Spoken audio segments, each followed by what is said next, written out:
Now, the recently expelled South African Ambassador Ebrahim Rasool returned home to a hero's welcome in Cape Town. He insisted that despite the Trump administration declaring him persona non grata for alleged anti-American remarks, South Africa remains committed to constructive ties with the United States. Now, at the heart of this dispute is a collision of perspectives on race, sovereignty, and foreign policy. Still, Rasool argues that neither country can afford to turn its back on the other, especially given their extensive economic and diplomatic connections. Now, can two nations with such starkly divergent views on race and global alliances find a constructive path forward without compromising their core principles?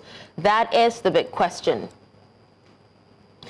Now, to discuss further on this, I'm joined by Professor John Stremlow. He's an international relations expert at Wits University, Johannesburg, South Africa. We also have Galeb Kachalia, his former shadow minister, public enterprises, Johannesburg, South Africa as well. Thank you so much for joining us on The Conversation, gentlemen. Good to be with you. So let me begin with Professor Stremlow. Now, you obviously have, been closely following this particular story. Now, the U.S. has expressed previously, they've expressed concerns over South Africa's land reform policy, its genocide case against Israel, and so many cases, such as this. Can you tell us to what extent do these issues contribute to the current diplomatic tensions that Ebrahim Rasool had to be expelled from the U.S.? Well, they certainly did, but I would like you to clarify it's not the United States, it's the Trump administration and his assistants who have deep ties to South Africa, principal among them Elon Musk. And I thought that I listened to the statement that Ambassador Rasool gave to Mistra, as well as his statement yesterday, which I thought was extremely positive and constructive, but also principled. All right, now let's hear, the same question from you, Gal Kachalia. Let's hear from you what you feel about this whole issue and to what extent you feel, some of the cases that were brought against South Africa contributed to the current diplomatic tensions. Thank you. I must agree wholeheartedly with Professor Stremlow that this is the Trump administration. It's rather rich that the Trump administration cherry picks issues. It chose, I think, relatively recently and on an ongoing basis to place diplomacy in the dustbin, as is evidenced by the Oval Office engagement with Volodymyr Zelensky of Ukraine and by Mr. Trump's statements about African countries, derogatory statements about African countries, Haiti, El Salvador, and immigration in general. So it seems to be a case of what's good for the gander is not good for the other. And that is worrisome because it speaks to a particularly bullying type of atmosphere and endeavor. Yep. Okay. Now, we'll talk about the bullying a little much later. Let's come back to you, Professor Stremlow. In addition, the U.S., you said it is not the U.S., but then, Trump administration. He is the U.S. president. He actually cited anti-white policies and, alleged support for Hamas and Iran when he cut all fundings to South Africa. Can you tell us where do you think these particular claims emanated or originated from, and if there are concrete evidence to actually counter any of them?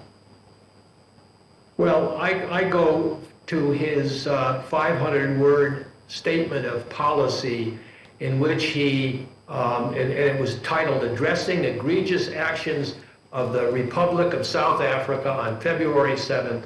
And what he did was cut off all aid because of the DEI, expropriation, and climate change that were supported by South Africa. But he's obviously ignorant of the truth in each of these categories. And then he added insult to injury by offering, at a time when he's expelling Hispanics and people of color, Muslims and others, that Afrikaner would be welcomed in the U.S. as refugees, and they are a privileged minority that is only 58% of 7.3% of the population here. And it's ridiculous, but he nevertheless did it, and now it's policy.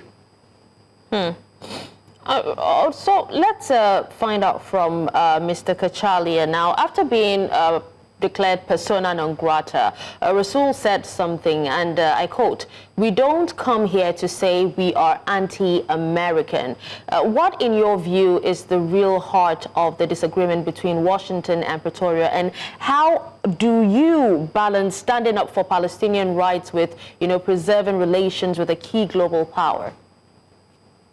Well, South Africa is a sovereign country, and it has its particular views diplomatically and in terms of policy. And that is not a secret, it's out there on the public stage. The role of an ambassador is to advance those views in his host country, and to negotiate and to pursue avenues that will further the country's viewpoints, and also effect cultural, academic and educational exchanges and the like.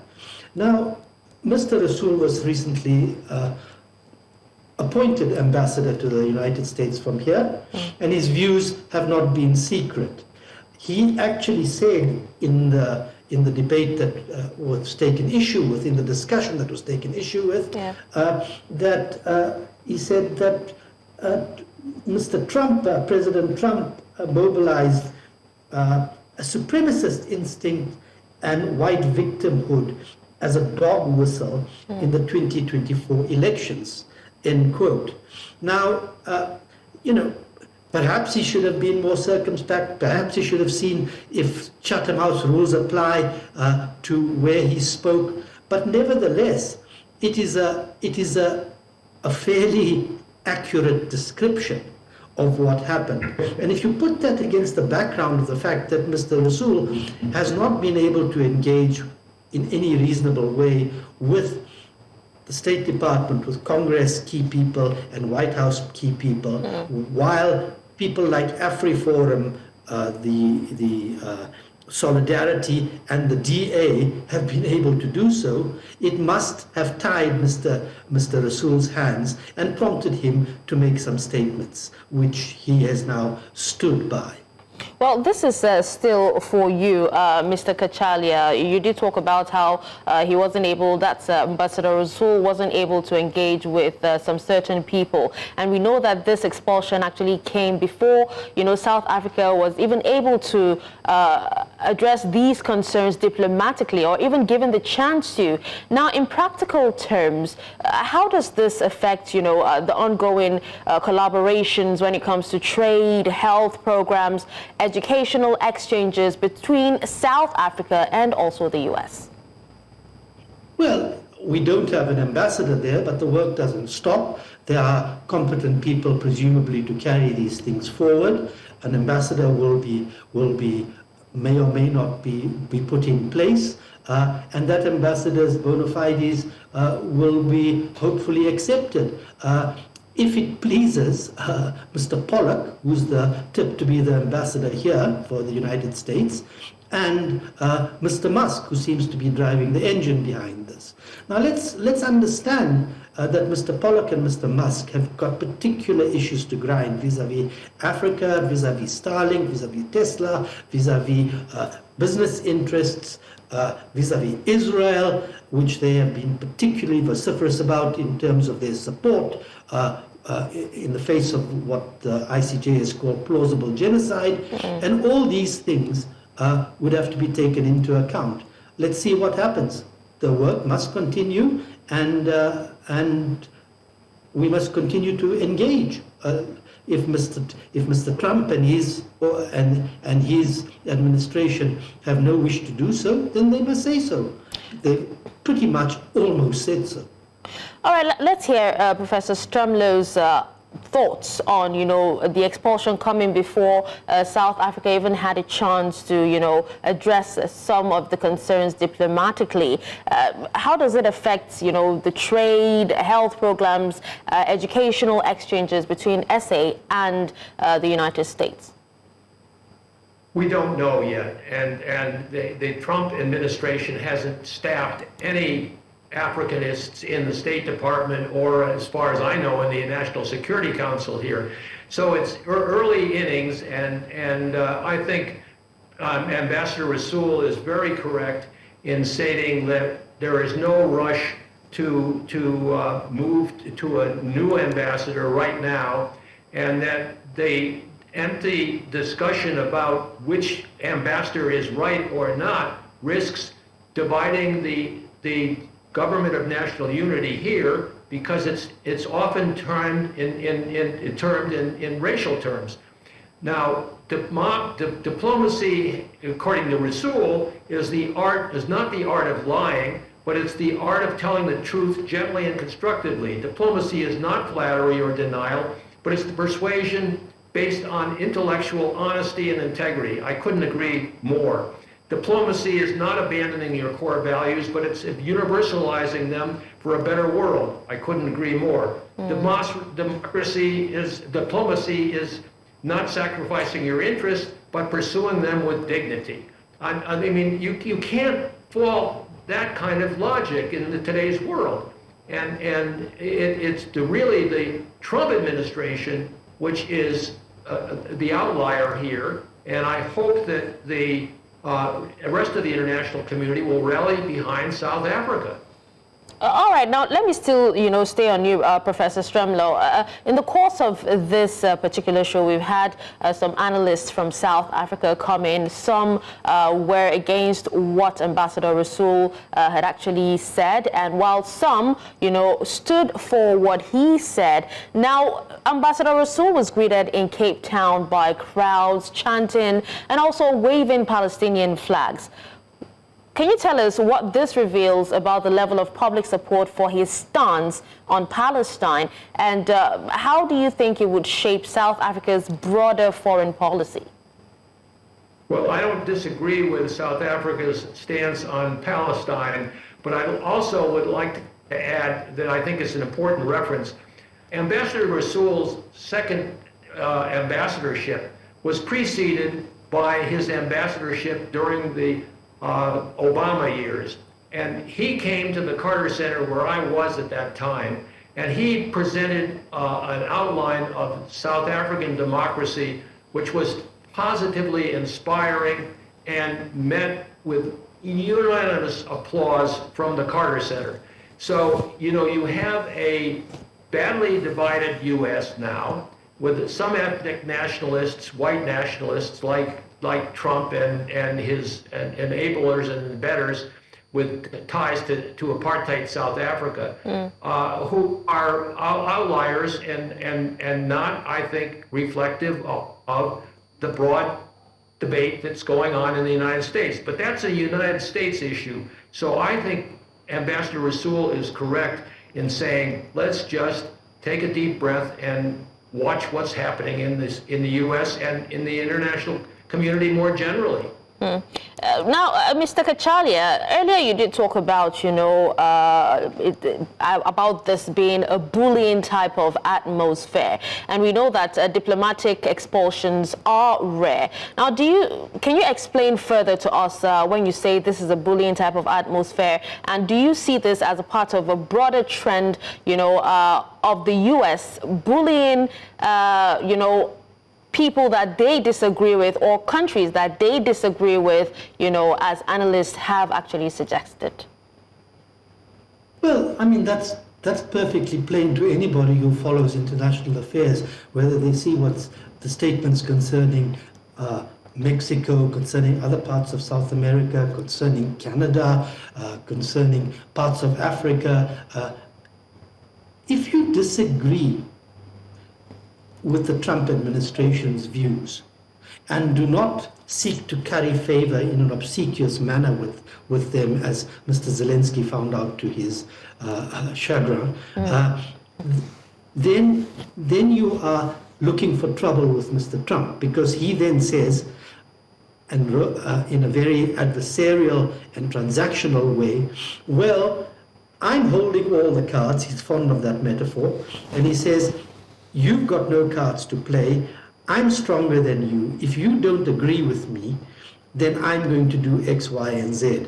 Well, that's textbook bullying. That's not diplomacy in any particular way. That harks back to an age and an era which is fundamentally different from what we sought to build internationally since the beginning, since the end of the First World War. Okay. Professor Strimlow, now Mr. Kachalia actually cited an example of Ukrainian president and how he was bullied by Donald Trump. Let's hear from you what you feel about, this bullying atmosphere and the fact that, it might be a part of a broader trend of, the U.S. bullying countries that they do not agree with. Well, it's true, and Trump is tribal, and he wants to take us back to, I'm not sure where, with Make America Great Again, but to Jim Crow, to slavery. I mean, there's a darker side to American history that Mary Trump, his niece, has dramatically told us about in the family background of Donald Trump. Why the American voters, by a very narrow margin, not the blowout that Donald Trump wants to advertise, but in a very narrow election, he won fair and square, and so he is the legitimate president, and that was accepted by Kamala Harris, but not Donald Trump in 2020. So, he's a convicted felon, and he's got a lot of problems in his baggage. But at the moment, he is the president, and so that's for the Americans to sort out, and I hope that they will. All right. Now, let's hear your thoughts still on you, Professor Strimlow, on, the fact that we all know that diplomatic expulsions of diplomats or ambassadors are actually rare. But then we've seen the U.S. expel diplomats from other nations, such as Russia, for alleged espionage. How does the expulsion of Ambassador Rasool compare to these instances, and what particular precedent does it set? Well, I think it harkens back to the expulsion of the Iranian ambassador and the staff when the Iranian Revolution seized, for various reasons, the American diplomats. But you have to put this into context. And the context is, for me, Nigeria, because Nigeria is a complex experiment with colonial frontiers, but I was a big supporter of Keep Nigeria One and build from there. And so I was a Gowon supporter and not a Ojukwu supporter, although I interviewed both of them at great length. So in my book, and on the international politics of Nigerian Civil War. And so I just think that Nigeria ought to line up with South Africa and be a solid supporter of South Africa in this moment of South Africa's isolation from the United States, but not from the world. All right, I'm sure that Nigeria is definitely a supporter, but I wish that they would definitely do more, and I know that they will, in time. Now, let's come back to you, Mr. Kachalia. Donald Trump, I think Professor Strimlow did talk a bit about that. He offered a rapid pathway to U.S. citizenship, for white South African farmers who feel threatened by land expropriation. How does this proposal resonate within South Africa? Does it exacerbate racial divisions? Well, of course, it exacerbates racial divisions. This has been a cry and of victimhood by the right, the far right in South Africa for a long time. Manufacturing issues and situations where they say that Afrikaners are treated extremely badly in terms of their farming endeavors and in terms of attacks on their very livelihoods and lives. Now, the statistics point in an utterly different direction.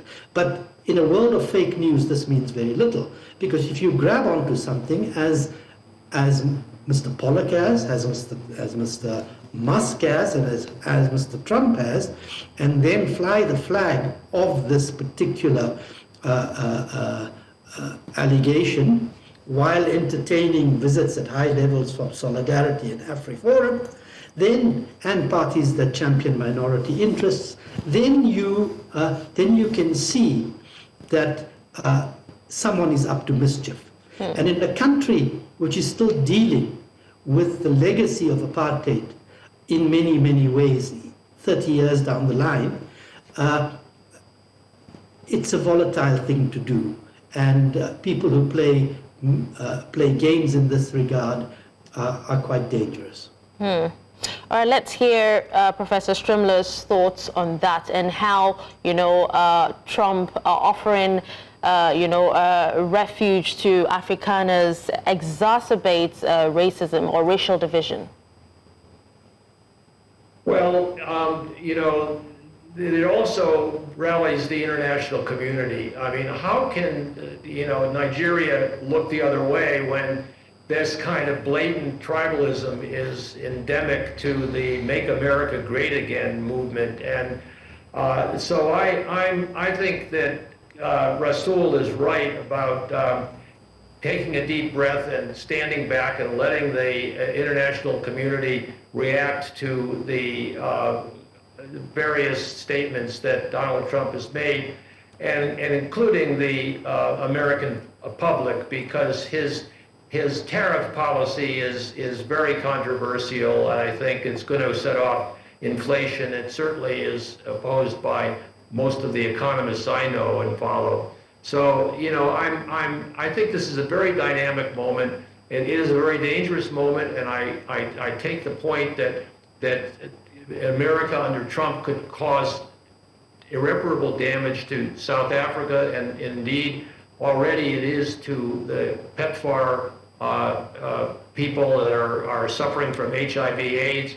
Although the South Africans now have 80% of that program, and it's just a marvelous example of how, and that was championed by W. Bush, for heaven's sakes, how bipartisanship can function productively. Now, you did talk about, PEPFAR, and I couldn't help but ask, because I've asked so many analysts, from South Africa of how, they feel that South Africa can actually navigate, since the funding has actually been cut. But, let's hear from you. How does South African government plans to mitigate the impact, of losing these funds, particularly in these areas such as, HIV/AIDS, as you have actually stated? Well, this is a bad event for everyone, but in the short term, the EU sent a high-level delegation last week to Johannesburg, and they pledged 94 billion rand for climate change and vaccine research, which are exactly those items that were in the Trump crosshairs for this cut of all assistance to South Africa. And, it was cruel. It wasn't just a bullying thing, it was a cruel thing.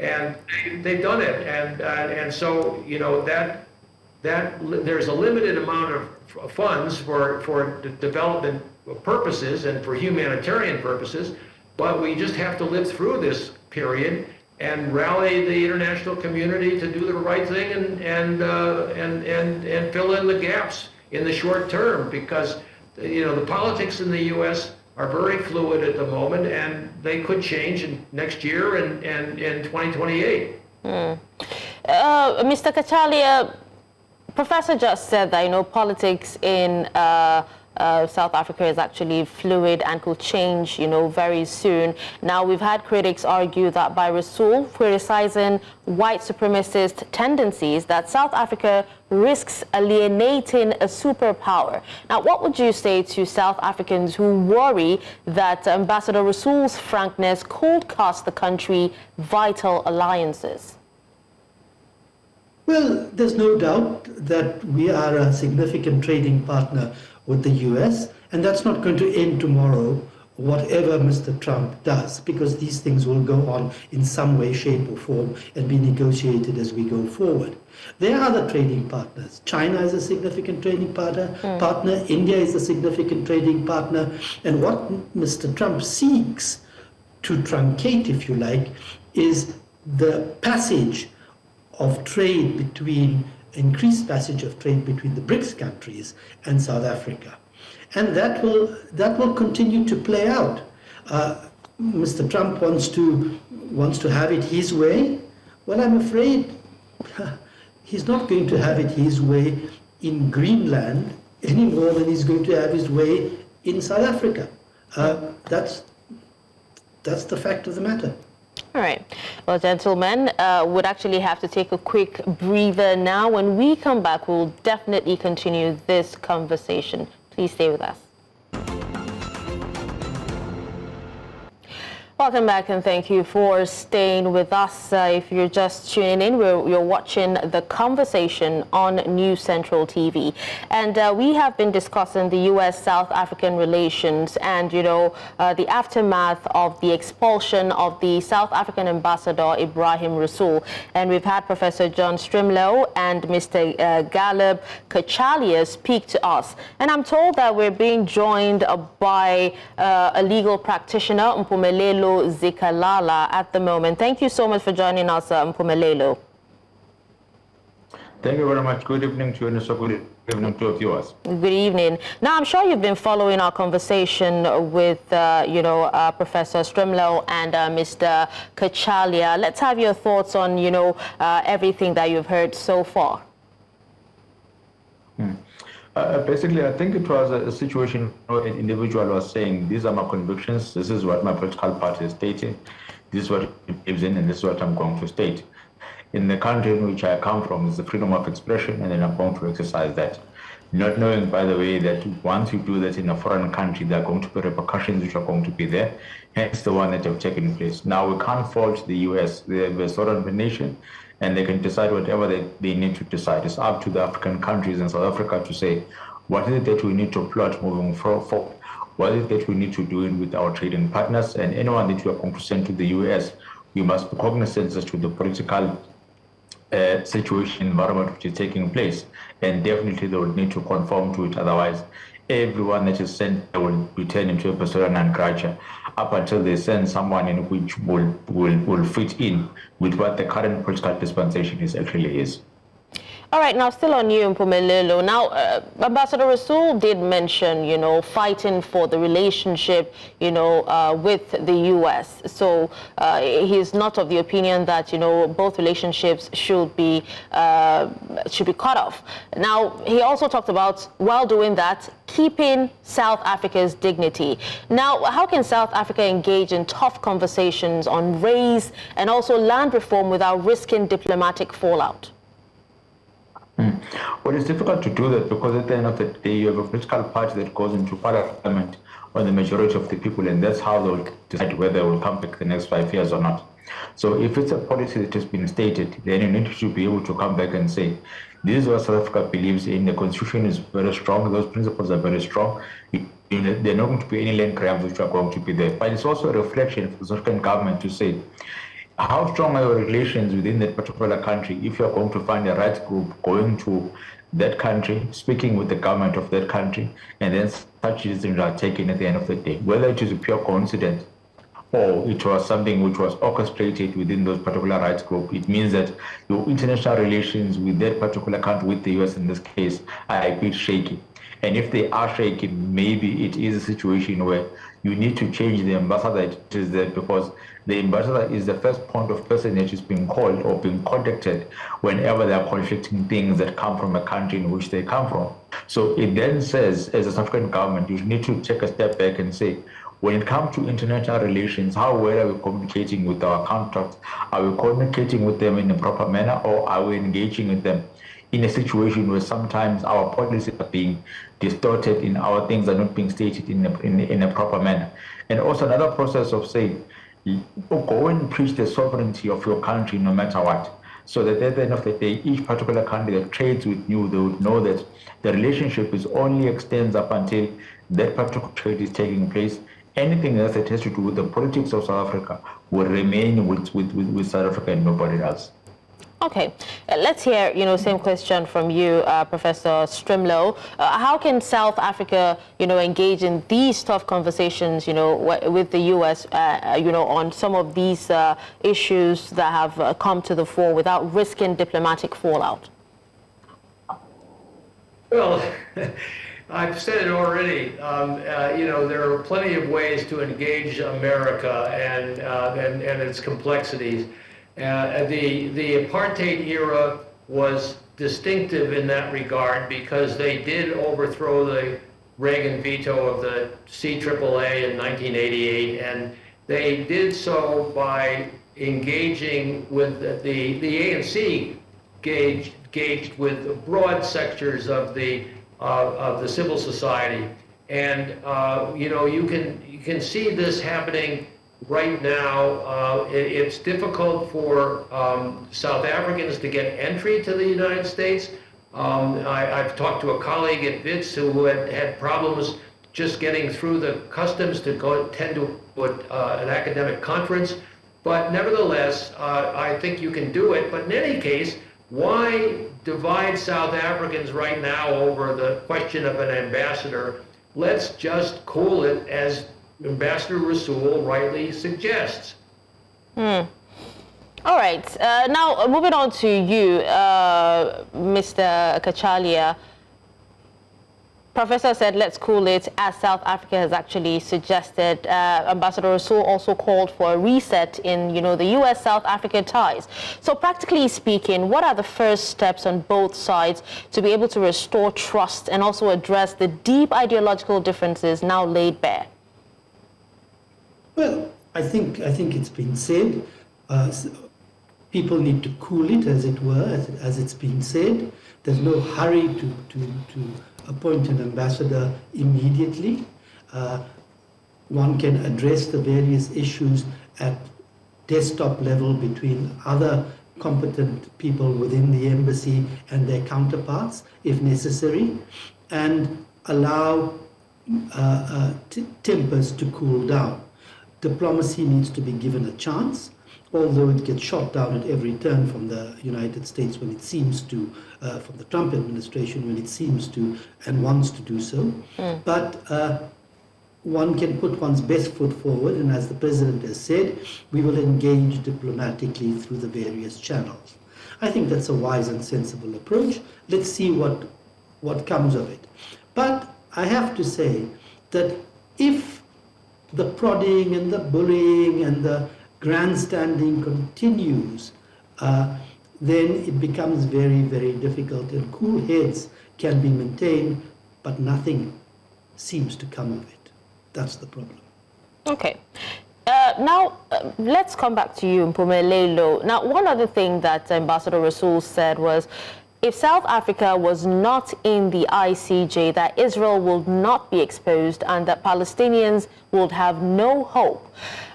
Can you clarify how South Africa's government's, legal approach aligns with global norms? Well, we must remember that the situation in Gaza and Israel is taking place for quite a long time. And for a long time, none of the countries which were participating in the United Nations ever thought of approaching the legal route in order to get what they wanted or what they wanted to promote. So it's only after South Africa has gone and sort of posed a particular challenge, in which in some other eyes it would have been seen as if you are going to stage a fight in a particular forum and there's no defense on the other side. So if that particular stance is not taking place, no sanctions would have been given to Israel and nothing could have been done. The situation would have continued unabated, with each of those countries stating only those communications and communiques only. Now, whenever there's a legal process that has started by South Africa, then it seems much more credible and the consequences are there. So it may be rightfully so that due to the manner in which it has approached this particular conflict and its manner in its approach in trying to solve the conflict which is taking place there, it has turned sort of enemies into other countries which are going to be aligned to Israel. Hence, which is why certain individuals are saying, or heads of state are saying that due to your alliance with this particular group, due to your alliance with going to the International Criminal Court and laying those charges, we are no longer going to be friends with you, for lack of a better word. So maybe that's what Mr. Ebrahim Rasool was talking about when saying the very act of going to the ICJ, fighting on behalf of the people of Palestine, that's why you find yourself here today. Okay, but then why does the U.S. see it as antagonistic, Mpumelelo? But it would be a bit of a problem if you try and manage those things, because at the end of the day, the U.S. is simply saying, we can't have a person who's going to come from a foreign country and come and insult our president, this for lack of a better word. Yes, there's freedom of expression, which sometimes may not be embraced in as much as we embrace it, for example, in South Africa. So if you're in Rome, you have to go do as the Romans do. If you're in the US, you have to do as the US does. So at the end of the day, whatever that you are going to say, you must think of the bigger picture. What is the bigger picture? Not my personal political ideologies as Zgalala in the US, but let me think about the trade agreements. Let me think about why am I there in terms of supporting fellow South Africans that are there or they would like to do business there. So it's much more bigger than a political view being stated in a foreign country. It's actually a trade, a person who's going to represent that particular country in that foreign country. So at the end of the day, whatever in which you're going to say, in as much as you may be correct in your political ideologies, it must be stated in a way in which you understand what your role is. Hence why maybe the US has taken the step to say this is what we are going to do it in, not necessarily because they went and engaged and took Israel to the ICJ. Professor Stremlow, now still talking about this, in addition, South Africa has actually been accused of supplying weapons to Russia, further straining relations with the US. How do you address, or does South Africa address these allegations, and are there evidence that exists to support or even refute them? Well, I think the South Africans are behaving very responsibly by sending a delegation to New York to meet with the G20 ambassadors and to pursue, the European Union was not happy with South Africa's stand on Ukraine, Russia, but now South Africa will be hosting Zelensky, and in any case, the immediate concerns that the European Union has with Trump has driven the head of which your films were showing, the presidency of the EU and the executive director of the EU's work down to South Africa, and a 94 billion rand deal was struck very quickly. So it's a dynamic situation, and I think that Rasool's efforts to rectify and explain this to the mistress intellectuals, but also diplomatically, is the right one. Mr. Kachalia, some quarters in South Africa feel, that the government should retaliate by expelling U.S. diplomats as well. And others worry that, it will escalate tensions further. Where do you stand on how Pretoria should respond, to Ambassador Rasool's removal? As I've said before, I think cool heads need to prevail. Time will take its course. These things may or may not get worked out during that process. We need to be the adult in the room. We need to stand by very carefully, in my view, the statement, parts of which Professor Stremlau read out, by the statement of Ambassador Rasool, which in anyone's book makes complete and utter sense. To stand by that, not to grandstand by that, but to stand by it in a responsible and sensible way that doesn't allow you to get railroaded by a country whose current administration is hell-bent on having its way come hell or high water. All right, now Mpumelelo, let's hear from you. Call it, play it safe, or retaliate? No, to play itself, retaliation is not going to assist anyone. Remember that at the end of the day, whatever conflict which is taking place is much bigger than Mr. Rasool, much bigger than anyone. It's about the people of South Africa and the people of the US. It's about the business people or entrepreneurs that are on other sides. It's about the economy of both countries. So at the end of the day, whenever there are differences when it comes to political ideologies, they shouldn't determine or should not have an impact in the business and the manner in which those two countries are trading with each other. But at the same time, I've got to understand the sovereignty of that country, understand its independence, that at the end of the day, it needs to be respected no matter what. So at the end of the day, make sure that you're able to mend those things and attend to whatever issues that are there. All right, now just before we, have your final takes, let me pass this particular question to Mr. Kachalia. Now, we've talked about agreements or initiatives that have been affected, due to this diplomatic rift. And, the African Growth and Opportunity Act, that's AGOA, grants, sub-Saharan nations, including South Africa, duty-free access to U.S. markets. Now, do you think that the current diplomatic rift could jeopardize South Africa's status under AGOA? And, what would be its economic impact? It's a card, as it were, that Mr. Trump can play. However, if one looks at AGOA and in what we as South Africa qualify for in terms of exemptions, it's rather small. We are not in the same position as rather less fortunate African countries or less developed African countries who need those exemptions and qualify for them much in a much more cogent fashion. So I don't have the figures at my fingertips here, but it's not as big as people make it out to be.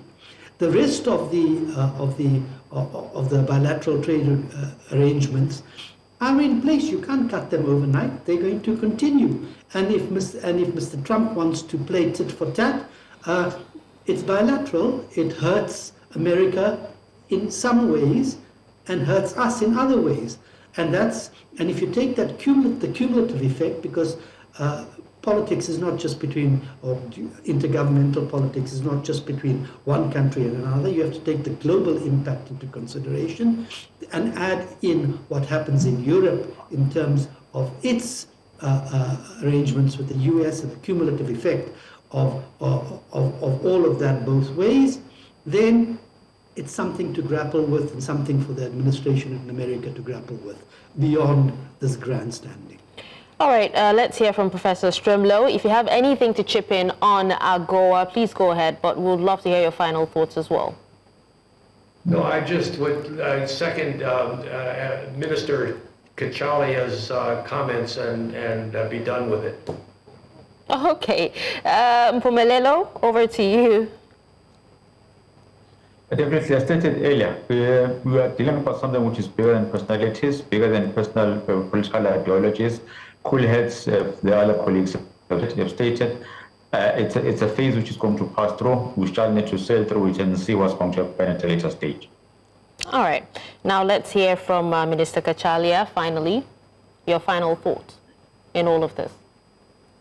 My final thoughts are simply let cool heads prevail. Let the water flow under the bridge. Let's see what happens. Let's see who gets appointed here.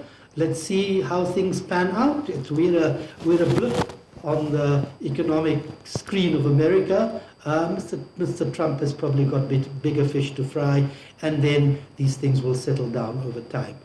Our president has behaved very sensibly, and his responses have been gentlemanly and diplomatic. May it last. Absolutely. Well, thank you so much, gentlemen, for your time and also for speaking to us on this. Professor John Stremlau, International Relations Expert, Wits University in Johannesburg, South Africa. We also had Caleb Kachalia, former Shadow Minister, Public Enterprises, Johannesburg, South Africa as well, and a legal expert, Mpumelelo Zikalala. We appreciate you for your time. Thank you very much. Thank you. And with that, we've come to the end of today's edition of The Conversation. Do not forget you can watch News Central live on DSTV channel 422, GoTV channel 23, Star Times channel 274, Avo TV, and YouTube. I am Darshan Usman. Thank you so much for watching and see you next time.